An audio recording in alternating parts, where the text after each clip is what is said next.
कि 60 के दशक से ही जनसंघ का आरएसएस का इजराइल से रिश्ता रहा है। इजराइल से यानी ज़ायोनिज्म से, रॉथस्चाइल्ड से। तो मोदी हाथ में लगने के बाद उनका राइज जो है वो unfortunately is a disaster for India, ऐसा मनमोहन सिंह ने कहा था। वो एक प्यादे हैं जिनके जरिए इस देश का जो बना बनाया एक स्ट्रक्चर है उसमें हाथ डालने के लिए एक ऐसे व्यक्ति की जरूरत थी, वो मिल गए। वो मोसाद से कंट्रोल किए हुए प्रोपागेंडा मशीनरी के चंगुल में फंस रहे। उन्होंने इस प्रोजेक्ट का नाम नरेंद्र मोदी रखा। He is a project, is a project of Mossad. RSS को कुली जैसा यूज करती है, ऑपरेट वो इजराइल से होता है। मोदी बस उनका फेस है। आप 25 साल बाजू अब्दुल में रहते हैं, ईद के घर आपको खाना आता है, दिवाली को उसको खाना है, अचानक एक दिन आपको पता चलता है बाजू वाला अब्दुल टेररिस्ट है। वो बलाढ्य लगते हैं, वो महान लगते हैं, वो विराट लगते हैं, वो है नहीं। उनके पीछे जो काम कर रहे हैं, जो हिंदुस्तानी है नहीं, जो हिंदुस्तान को बर्बाद कर रहे हैं, वो विराट है। 50 हिंदू औरतों के साथ भी पकड़ा जाऊं तो भी मुझे दूसरे दिन क्लीन चिट मिलेगी। कहानी में ये कहते हैं मेरे मामा ने मुझे कैनवास बूट दी थे जब कैनवास आई नहीं आई थी, और इन्होंने डिजिटल कैमरा से फोटो तब खींची जब डिजिटल कैमरा नहीं आया। इनकी डिग्री माइक्रोसॉफ्ट की लिपि में जब तब छपी जब माइक्रोसॉफ्ट आई नहीं थी। तो अब मोदी जी हैं क्या? तो मोदी जी है नहीं, प्रोजेक्ट है वो। ये एक साइकोलॉजिकल एक्सपेरिमेंट है हिंदुस्तान के साथ, और भयानक है, डिजास्टरस है, जो भारत की दुर्भाग्य से भारत के आजादी के 70 साल बाद ज़ायोनिस्टों को मिला। तो उनका उपयोग कर रहे हैं। अरे जहां अमेरिका नहीं बचा इनके हाथ चंगुल से, वहां क्या हो रहा है आप देखो। तो भारत की क्या बात करें। तो देश में कुछ भी होता है उसके लिए एक शख्स को जिम्मेदार बताया जाता है, वो है नरेंद्र मोदी। इस देश में जो सारी चीजें होती हैं वो मोदी जी की वजह से होता है, वो मास्टर स्ट्रोक होता है। अब नरेंद्र मोदी बंगाल में जाते हैं और वहां पर कुछ खाते हैं तो उसके लिए भी बताया जाता है कि वो कैसे मास्टर स्ट्रोक है। नरेंद्र मोदी डोनाल्ड ट्रंप को भारत में बुलाते हैं, वो भी मास्टर स्ट्रोक हो जाता है। जब पाकिस्तान मध्यस्थी करता है ईरान और अमेरिका के बीच में तो हम कैसे दलाल नहीं हैं, वो बताते हुए हम बताते हैं कि हम कैसे मास्टर स्ट्रोक होता है। ऐसे में जब हर एक चीज़ नरेंद्र मोदी ही हैं तो मुझे लगा कि इसके ऊपर बातचीत करनी चाहिए कि Narendra Modi as a persona किस चीज़ को रिप्रेजेंट करते हैं। कभी हम यूएस के बेस्ट फ्रेंड हो जाते हैं, कभी डोनाल्ड ट्रंप हमें हेल होल कहते हैं और हमारे देश के प्रधानमंत्री सहित सबको चुप बैठते हैं। कभी हम डोनाल्ड ट्रंप को अहमदाबाद में बुलाकर माय फ्रेंड डोनाल्ड ट्रंप कहते हैं। उसके बाद डोनाल्ड ट्रंप बार बार इंडिया और पाकिस्तान के बीच में जो मध्यस्थी की उसका एक तरीके से क्रेडिट लेते हैं और हम कुछ नहीं कह पाते हैं। तो कभी हम बताते हैं कि हम कैसे दुनिया के सुपर पावर हैं, तो कभी जब देश दुनिया भर में कई सारी बातें हो रही रहती हैं इजराइल के खिलाफ तो हम चुप बैठ जाते हैं। एक बार कभी 56 इंच की छाती की बात होती है तो कभी हम विश्व गुरु बन जाते हैं, तो कभी यह बताया जाता है कि दुनिया भर में कैसे हमारा डंका बज रहा है। तो देखिए, नरेंद्र मोदी नाम की व्यक्ति को हम थोड़ी देर के लिए बाजू रखते हैं। आपने मीट जॉन डो नाम की फिल्म देखी होगी या नहीं देखी होगी मुझे पता नहीं, इंग्लिश फिल्म है। वो नहीं देखी होगी तभी अपने अमिताभ बच्चन की एक नहीं चली थी फिल्म मैं आज़ाद हूँ, उसमें से अमिताभ बच्चन का किरदार आज़ाद का था। वो आज़ाद को बनाया जाता है, वो देखी थी। तो मोदी राजीव शुक्ला की कार्यक्रम में शायद बोल चुके हैं और वही सही है। वैसे वो कन्नड़ पत्रिका में खुद इंजीनियर है ऐसा दावा कर चुके हैं, लेकिन राजीव शुक्ला की एक इनफॉर्मल कार्यक्रम में वो बोले हैं कि मैं कुछ ज़्यादा पढ़ा लिखा नहीं, और ये भाषण में भी उन्होंने कई बार वो किया, और यही सच है एज अ पर्सन।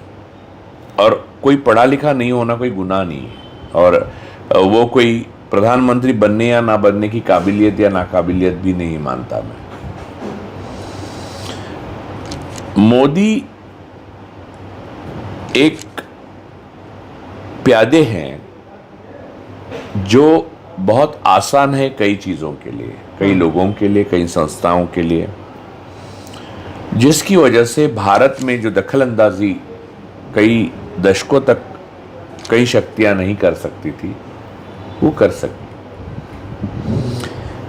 एक तो भारत में क्रोनीज जो हैं, आज आप देख रहे हैं 2-4 लोग पूरे भारत को ओन करने लगे हैं। भारत की जो पब्लिक सेक्टर यूनिट है वो भी ओन करने लगे हैं। फिर इजराइल जैसा एक देश, जो प्रधानमंत्री नेहरू थे उनके प्लेन को भी उन्होंने गिराने की कोशिश की थी। ये बात प्रधानमंत्री ने बाद में संसद में बताई, जब नेहरू ने।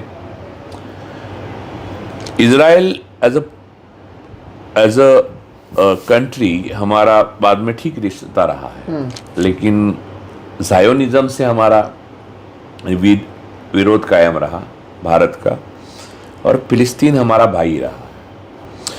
वहाँ एक ऐसा वीक शख्सियत की ज़रूरत थी, ताकतों को, जो ये चीज़ बदल दे। एशियन सबकॉन्टिनेंट में ऐसे एक ताकतवर, यानी जिसका बड़ा मार्केट है, 1.5 बिलियन जनसंख्या है, उस देश में इन्फिल्ट्रेट करके, उस देश में एक ऐसी टेररिस्ट संस्था को पूरी तरह से इन्फिल्ट्रेट करके, उनकी मस्तिष्क को प्रोपागंडा से इन्फिल्ट्रेट करके ये सारे समीकरण गलत कर दे, ताकि ज़ायोनिज्म, क्रोनिज्म और मोसाद, CIA, डीप स्टेट, इनकी ताकत जो भारत में हस्तक्षेप नहीं कर पा रही थी, वो कर पाए। इसलिए शुरू से मोदी जी के करियर में आपने अब देखा होगा, अब तो ये पब्लिक डोमेन में आ चुका है कि शुरू से अमेरिका में और विदेश में, जब वो सत्ता में नहीं थे, मुख्यमंत्री भी नहीं थे, तो मोदी जाते थे। जब फकीर आदमी थे तब। हाँ, वो कहानियां बात की, यानी भगवा कपड़ा पहना, वो भगवे से, धर्म से उनका कोई संबंध नहीं। ही इज जस्ट आजाद ऑफ मोसाद, ही इज आजाद ऑफ CIA, ही इज आजाद of all foreign hand, those who want to interfere in Indian politics, Indian economy and Indian social structure. RSS वो संस्था है जिन्हें कोई आइडियोलॉजी नहीं है, नफरत उनकी आइडियोलॉजी है, लेकिन सिर्फ नफरत के बल पे कोई सत्ता में नहीं आ सकता था, ऐसी स्थिति थी। तो उन्हें ये ताकतें जो हैं 60s के, धीरज झा ने उसके ऊपर बहुत अच्छा इनका इंटरव्यू है, आप देख सकते हैं कि 60 के दशक से ही जनसंघ का RSS का इजराइल से रिश्ता रहा है। इजराइल से यानी ज़ायोनिज्म से, रॉथस्चाइल्ड से। इजराइल का मतलब यहूदी नहीं, यहूदी बहुत अन्य लोगों की तरह, अपने हम और आपकी तरह यहूदी भी है, उसमें कोई प्रॉब्लम नहीं है। ये ज़ायोनिस्ट का माइंडसेट की बात कर रहे हैं, यानी जैसे आप और हम हिंदू है, लेकिन हिंदुत्ववादी नहीं, वैसे यहूदी ज़ायोनिस्ट नहीं होता, हर यहूदी। ये बात समझने लायक है। ज़ायोनिस्ट को मेरे पास हिंदी शब्द नहीं है, इसलिए उसको वही समझे। तो ये सारी ताकतें जो मोदी जी को जो कर रही थी, वो इसलिए कर रही थी कि he is not a powerful personality. उनमें जो एरोगेंस है, उनमें जो तानाशाह है, is a arrogance of inferiority. और ऐसी ताकतों को ऐसा ही एक तानाशाह चाहिए। देखिए अफ्रीका में जहाँ जहाँ, यानी इजिप्ट में जहाँ जहाँ उन्होंने तख्ता पलट करके, यानी क्यूबा में फिडल से पहले ये ताकतों ने तख्ता पलट करके जो एक तानाशाह बिठाया, वो ऐसे ही रहा है, एरोगेंट, अय्याश और इनके कहने पे चलने वाला। मोदी एक फिनोमिना नहीं है, मोदी एक हैपनिंग है। तो मोदी हाथ में लगने के बाद उनका राइज जो है वो अनफॉर्चुनेटली, उनके फॉर्चुनेटली, लेकिन बाकी देश के unfortunately is a disaster for India, ऐसा मनमोहन सिंह ने कहा था। तो छत्र छाया में अडवाणी जी के उनका जो राइज हुआ, फिर बाल ठाकरे, शरद पवार और कांग्रेस के अहमद पटेल भी उनको समर्पित रहे। ये सारी चीजें जब होती रही, तब लोग सोच नहीं सके, वो लोग भी सोच नहीं सके कि वो एक प्यादे हैं जिनके जरिए इस देश का जो बना बनाया एक स्ट्रक्चर है, वो सब हमारा बना बनाया जो गुलिस्तान है, उसमें हाथ डालने के लिए एक ऐसे व्यक्ति की जरूरत थी, वो मिल गए। तो the rise of Modi from CM to PM वो पूरी तरह से एक सिंथेटिक और मैकेनिकल है। मुझे इसमें कोई संकोच नहीं कहने में कि 2014 से लेके आज तक की कोई भी इलेक्शन में बहुमत से वो चुन के नहीं आए। अच्छा, ये मैन्युफैक्चर्ड है सब कुछ। देखिए, ऐसा है कि जायोनिस्टों का सबसे बड़ा बिजनेस क्या है? क्रेडिट कार्ड, ब्याज। दुनिया भर में कर्जे में जो लोग, देश और बैंक्स हैं, वो रॉथस्चाइल्ड की संपत्ति है।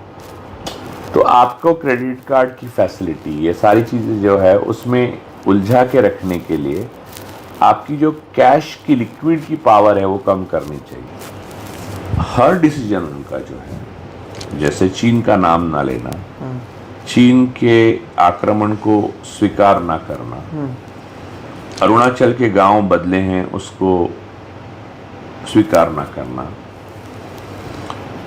चीन ने भारत पे आक्रमण करने के बाद जनरल जब पूछ रहा है कि आदेश क्या है, तब कैबिनेट की मीटिंग बुलाकर एक फ्री एंड फेयर डिसीजन लेने के बजाय रक्षा मंत्री द्वारा अपना मैसेज देना, जो उचित है वो करो। ये कायरता अपने मालिक के साथ गद्दारी ना करने की वाली कायरता है। ये व्यक्ति की नहीं है, ये वो उस हैपनिंग की है जिसका नाम आपने लिया है मोदी। कई लोगों को आश्चर्य लगता है कि इतने पढ़े लिखे विद्वान हैं, इतने डॉक्टर्स हैं, इतने आईआईटीएंस हैं, वो इस ज़्यादा पढ़े लिखे नहीं होने वाले और देश के लिए बहुत गलत और डिजास्टरस डिसीजन लेने वाले आदमी के चक्कर में कैसे फंस रहे हैं। वो उस आदमी के चक्कर में नहीं फंस रहे, वो मोसाद से कंट्रोल किए हुए प्रोपागेंडा मशीनरी के चक्कर में फंस रहे हैं। मोदी जी सिर्फ अपनी ड्रेस, अपनी चेहरा, अपनी कॉस्ट्यूम्स, अपनी कैमरा, अपनी छवि, इतना ही ध्यान देना है उनको। उनको इससे ज्यादा सोचने की अनुमति ही नहीं है। बाकी सारी चीजें बस मोदी एक नेपथ्य के लिए खड़े हैं। जैसे पुराने जमाने में संस्थानों में राजा रहते थे ना, चलाते थे ब्रिटिश, लेकिन राजा का चेहरा होता था। हाँ। तो जो इंटेलेक्चुअल लोग यहाँ के भी फंस चुके हैं, वो एक्स्ट्राऑर्डिनरी ब्रिलियंट प्रोपेगेंडिस्ट मशीनरी जो सैकड़ों सालों में विकसित की है जायोनिस्टों ने, उसके चंगुल में फंसे। उन्होंने इस प्रोजेक्ट का नाम नरेंद्र मोदी रखा है। एक बार उन्होंने खुद कहा था, मैं I am non biological, which is absolutely true.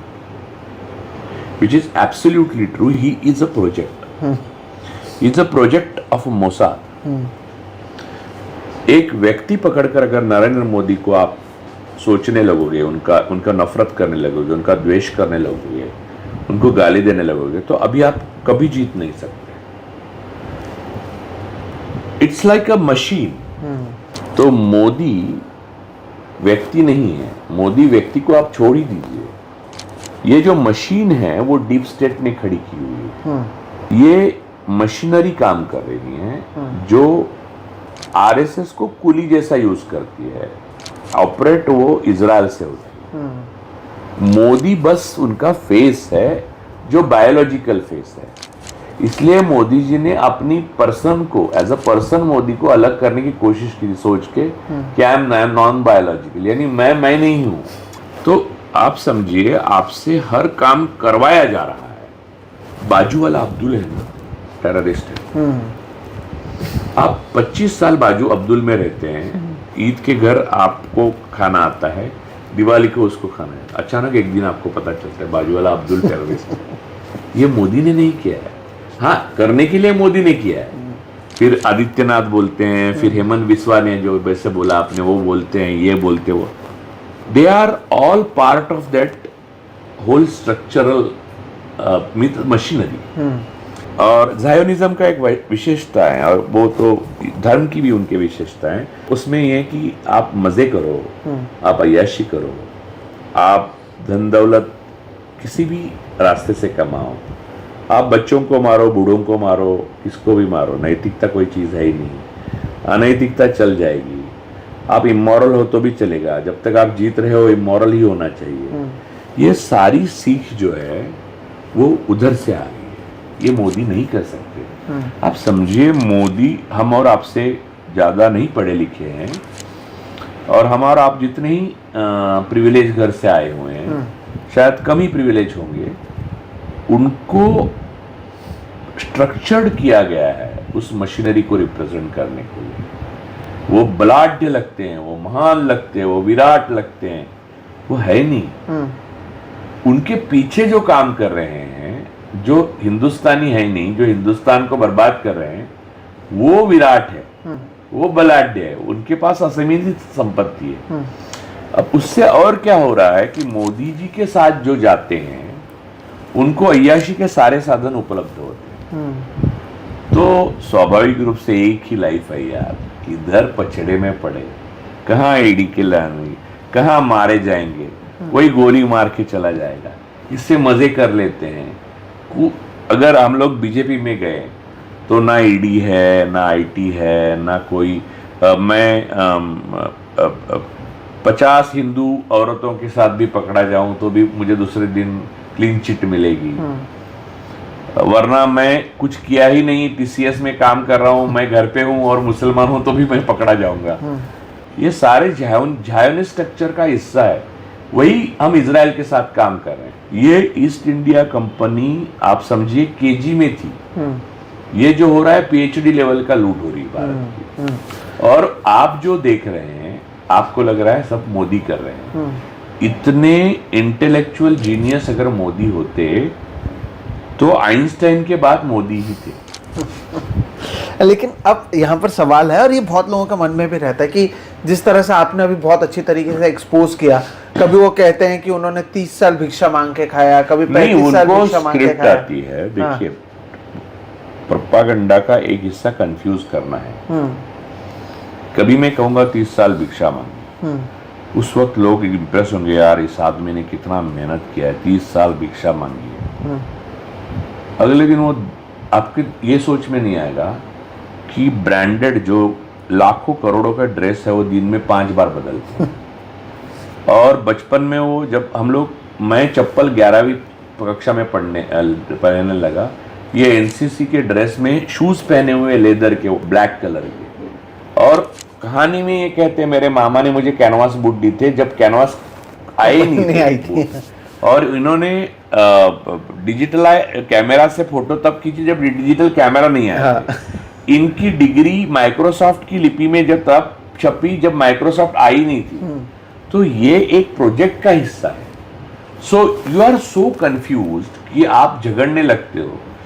कभी मोदी जी संत है, कभी मोदी जी जितने स्टाइलिश आदमी ही नहीं है, कभी मोदी जी काले हैं, कभी तो गोरे हैं एकदम चिट्टे हैं।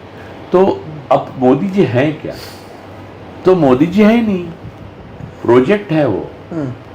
मोदी जी एक बायोलॉजिकल इंसान का नाम है जो आप हम जैसे हैं। वो अपनी इंफीरियरिटी की वजह से एरोगेंट है, और जब गोरों के साथ या अपने से सशक्त और बलशाली आदमी के सामने जाते हैं तो वो हंसते हैं, और हिंदुस्तान में आते हैं तो गुस्सैल चेहरा करते हैं, जो उनको कहा गया है क्या कि देश की जनता आपको डरी रहे। क्योंकि सारी एनफोर्समेंट एजेंसी जो डीप स्टेट ऑपरेट कर रहा है, इंपोर्टेड यानी फॉरेन हैंड, उनका डर इनके चेहरे से बना रहे। ये एक साइकोलॉजिकल एक्सपेरिमेंट है हिंदुस्तान के साथ, और भयानक है, डिजास्टरस है। वो तो इतना सब कागज रखे, इतनी फाइल्स रखे हैं, जो फाइल के नीचे लाइट लगाकर फोटो खींचते हैं। तो जिसको समझ में आ रहा है उसको समझ में आ रहा है कि इनको समझ में नहीं आ रहा है। जो समझ में नहीं आए ऐसा किरदार भारत का मिलना था, जो भारत की दुर्भाग्य से भारत के आज़ादी के 70 साल बाद ज़ायोनिस्टों को मिला, तो उनका उपयोग कर रहे हैं। वो अकाउंटेबल और आंसरेबल नहीं है, ये सच नहीं है। वो ट्रम्प को अकाउंटेबल है, आंसरेबल है। वो नेतन्याहू को आंसरेबल है, अकाउंटेबल है। इतना ही नहीं कि वहाँ की झूठे मेडल को भी वो लेकर फादरलैंड भी कहते हैं। वो चीन को आंसरेबल है, वो भारत की जनता को आंसरेबल है, क्योंकि भारत की जनता ने उनको बनाया ही नहीं है। उनको जिन्होंने वायसराय, गवर्नर जनरल जो भी भारत का बनाया है ना, उनको वो आंसरेबल है। आप समझ नहीं रहे हैं, वो आपको क्यों आंसरेबल होंगे? उनके लिए वो कुछ भी करेंगे, उनको फादरलैंड कहेंगे, उनके पैर पे गिरेंगे, उनकी 10 गालियां आएगी तो भी जवाब नहीं देगा मिनिस्ट्री ऑफ एक्सटर्नल अफेयर।